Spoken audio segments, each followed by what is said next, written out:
Viewers வணக்கம். இன்றைக்கு உங்களுக்கு நான் தேன் மிட்டாய் செய்து காட்ட போகிறேன். சுவையான இனிப்பான தேன் மிட்டாய். வாங்க செய்முறை பார்க்கலாம். என்னென்ன தேவையான பொருட்கள் என்று இப்போது சொல்கிறேன். நான் ஒரு சுண்டு பச்சரிசிக்கு 1/4 கப் உளுந்து போட்டு 4 மணித்தியாலும் நான் ஊற வச்சிருக்கிறேன்.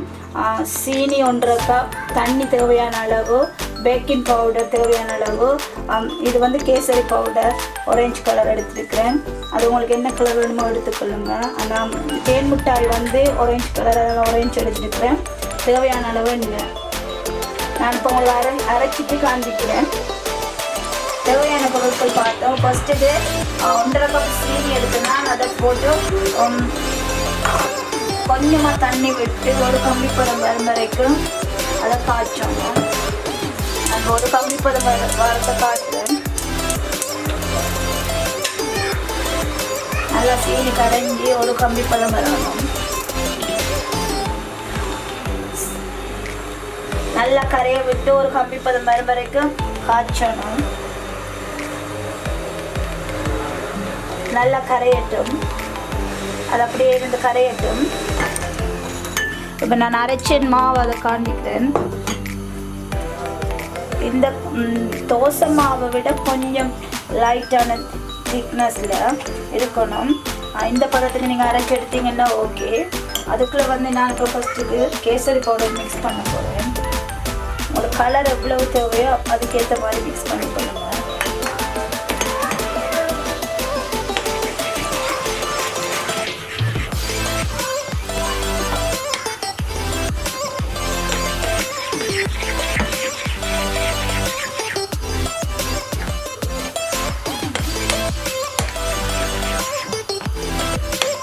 இன்னும் கொஞ்சம் மிக்ஸ் பண்ணுறேன். அதோட நான் பேக்கிங் பவுடர் கொஞ்சம் மிக்ஸ் பண்ணுறேன். ஒரு 1/4 டேபிள் ஸ்பூன் அப்படி பண்ணணும். அது கொஞ்சம் பஃபியாக வரதுக்காக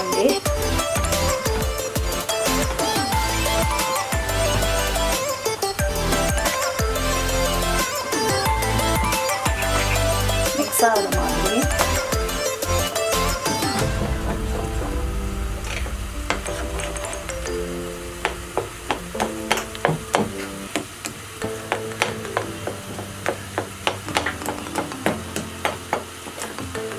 கொஞ்சம் கலர் காணாமல் ஆகிட்டு இருக்குது. கொஞ்சமாக போதும்.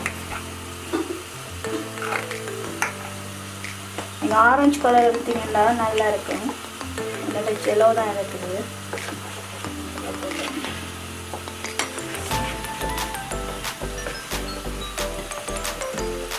மிக்ஸ் பண்ணியாச்சு.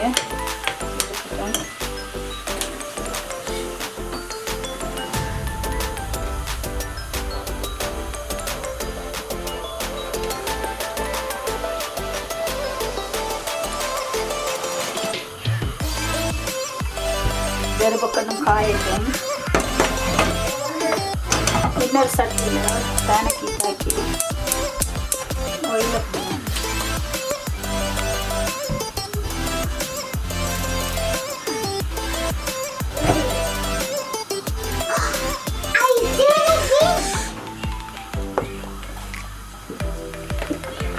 ஆயில் வைக்கிறேன். தேவையான அளவு அந்த பொரியக்கூடியதுக்கு ஏற்ற மாதிரி.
பதம் வந்தது.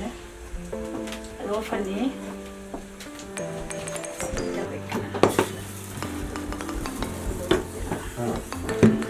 நான் ஆயிலை இந்த இதுக்கு மாற்றுறேன். ஓவர் ஹீட்டாகவும் இருக்கக்கூடாது, லோவாகவும் இருக்கக்கூடாது, மீடியமான ஹீட்டில் இருக்கணும்.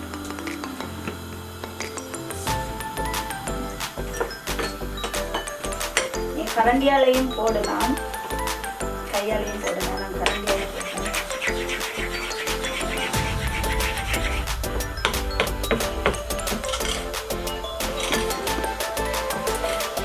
இந்த கன்சிஸ்டன்சி சரியான பதம்.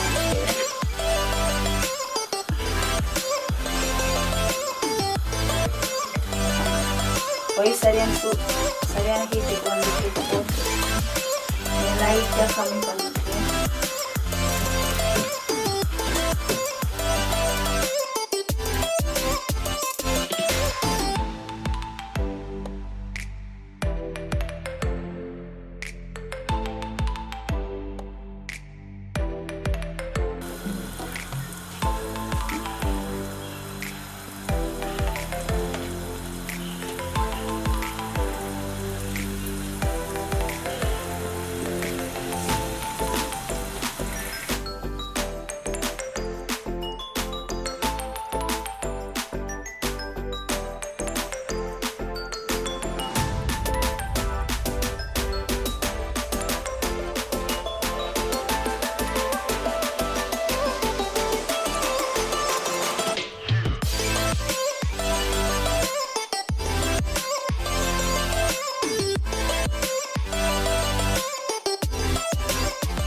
திருப்பி போடுவோம். இந்த கிரன்ச்சினஸ் சவுண்ட் கப்பையில் விட கேட்கணும்.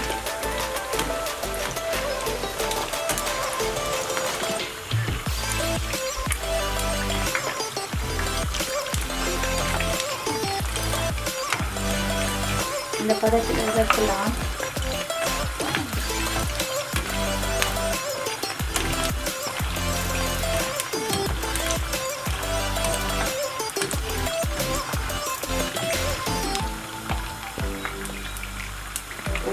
வதக்கி நம்ம காய்ச்சி வச்சிக்கிற சோப்புக்குள்ள போட்டுட்டு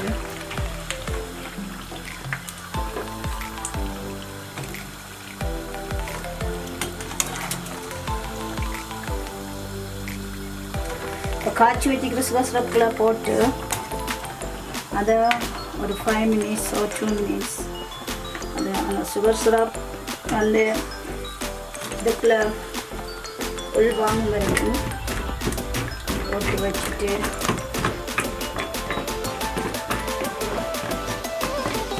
அது கொஞ்சம் ஊறட்டும். அதுக்குள்ள நான் பண்ணி போடுறேன்.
நாங்கள் போட்டு வச்சுருக்க சுகர் போட்டு வச்சுக்கிறத ஒரு பிளேட்டுக்கு மாற்றுவோம்.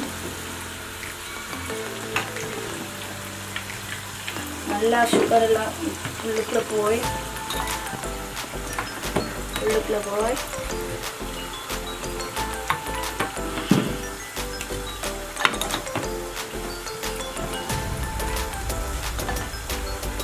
நல்லா காய்ஞ்சிருக்குது.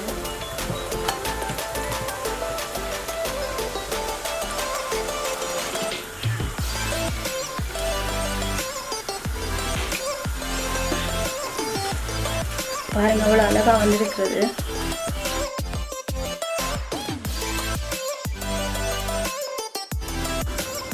இப்போ நான் உங்களுக்கு இந்த சுகர் ஷாப்பு கண்டு எடுத்துருக்கிறேன். இப்போ சாப்பிட்டு காட்டுறேன். பாருங்க அவ்வளோ அழகாக உள்ளுக்குள்ள ஜூஸியாக அங்கே பாருங்கள் ஜூஸியாக இருக்கு. நான் சாப்பிட்டு காட்டுறேன்.